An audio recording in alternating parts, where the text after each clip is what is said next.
Við hjá björgunarsveitinni Björg á Drangsnesi, lítil sveit út á landi með lítið tekjuland. Við höfum verið að leita leiða til að stækka við okkur og geta verið aðeins svona sterkar í okkar útköllum. Fórum og settust niður og ræddum málum hvernig við getum eignast bíl. Þetta náttúrulega breytir mjög miklu fyrir okkur. Það er ekki að nota okkar einkabíla til að sinna útköllum. Þegar bílar hafa verið fastir kring það, við erum alveg bara skömm að þessu. Við höfum samband við Vopnafirði og við fengum ábendingu að þeir voru að selja bílinn sinn sem er full útbúinn björgunarsveitabíl. Það munar gífurlega fyrir okkur út á landi að fá bara bíl sem er tilbúinn og við þurfum ekki að finna upp hjólið.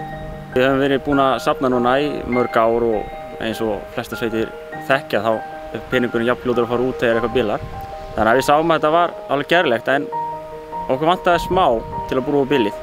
Þannig að við í Björg settust niður og skrifum hjálparbeiðni niður á blað og sendum á félagið.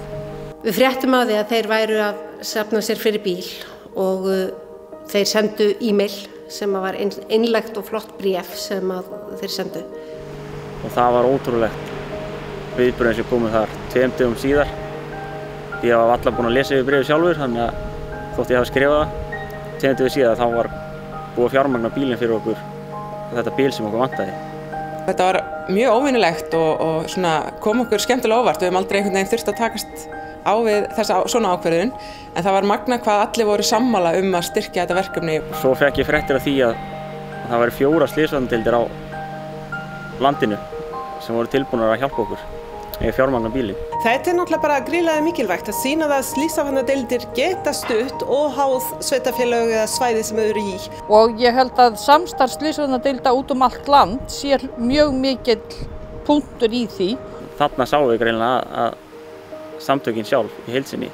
Þetta er bara eins og keðja sem er óslítandi og hún slitnaði allan ekki þarna. Það sýnir okkur bara að ef við tölum saman og ræðum hlutina að hvað við erum opaslega sterk heild. Og núna er þannig að bílinn er kominn í sitt nýja umhverfi. Gífurleg bylting. Þetta er gífurleg bylting að hafa svona bíl. Maður var ekki tól orðið við þetta, hvað er hægt að gera. Ótrúlegt að segja að við bjuggumst ekki við að hann sýrði svona mikil þörfi hérna en hann er strax búinn að sanna sitt gildi. Og við hjá björgunarsveitinni Björg á Drangsnesi viljum þakka kærlega fyrir alla aðstoðina og styrki sem við fengum í þessu verkefni. Okkur óraði ekki fyrir þetta myndi takast en það var greinilega afsannað og þetta er bara glæsilegt.